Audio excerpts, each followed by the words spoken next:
ሚዘገንን ከመሆኑ ብዛት የተነሳ ጭራሽ እንደውም ፊልም ነው እንዴ አክቲንግ ነው እንዴ የሚያስብል ሁላ ሰው ልጅ ለምን በዚህ ልክ ሊሆን ይችላል? በቃ ስጠይቅ ነበር እንዴት ለምን ወይ ምን ተፈልጎ እስካሁን ያልተመለሰልኝ ጥያቄ ነው ለራሴ። በጣም አስደንጋጭ አስጠሊታ ምልበት ምክንያት ሰው ልጅ በዚህ ልክ አንድን ጥቅም ለማግኘት በዛ ርቀት ብዙ ሰዎችን በዛው እየጎዳ ዋጋ እያስከፈለ ሄዷል የሚለው ነገር ተረድቼበታለሁ። ሁሉ ሂደት ለአንድ ለሆነ ለራስ ጊዜያዊ ጥቅም በዚህ ልክ ርቀት እንደሚካሄድ እኔም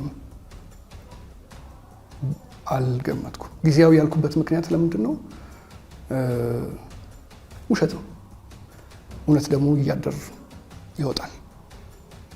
እውነት ነው ቆሞ የሚገኘው። በውሸት የትም አይደረስም። ሩቅ ሊኬድ ይችላል፣ ማለቂያው ግን በጣም አጭር ነው። የማገኛቸው የምታዋወቃቸው ሰዎች መጠራጠር ሁላ እስክጠራጠር ድረስ ሁላ የመሰማት ስሜት አለ። በብርቱካን ታሪክ ላይ ከተለመደው አሰራር ወጣ ያለብኝ ከዚህ በፊት አንድ ሴት ከተደፈረች ፖሊስ ጣቢያ ሄዳ ክስ ተጀምሮ አንዳንዴም ውሳኔ የተሰጠበት ታሪክ ይመጣል። የብርቱካን ተመስገን ግን ምንም አይነት የተጀመረ ክስ የለም።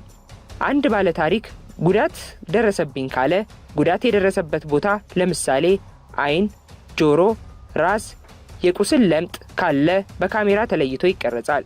የብርቱካን ተመስገን ግን ጭንቅላቴን በቢላዋ ፈቅፍቀውኛል ትላለች። ጭንቅላቷ ግን አልተቀረጸም። ምንም ምስል የለም።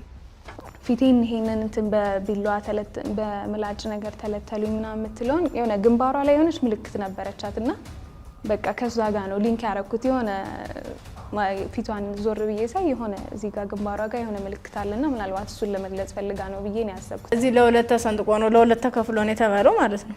ይሄው ኖርማል ነው፣ ምንም ነገር የለም። ገባ በቢላም ተፈቅፍቅ ያለ የተባለው ይሄው ፊቴም ኖርማል ነው።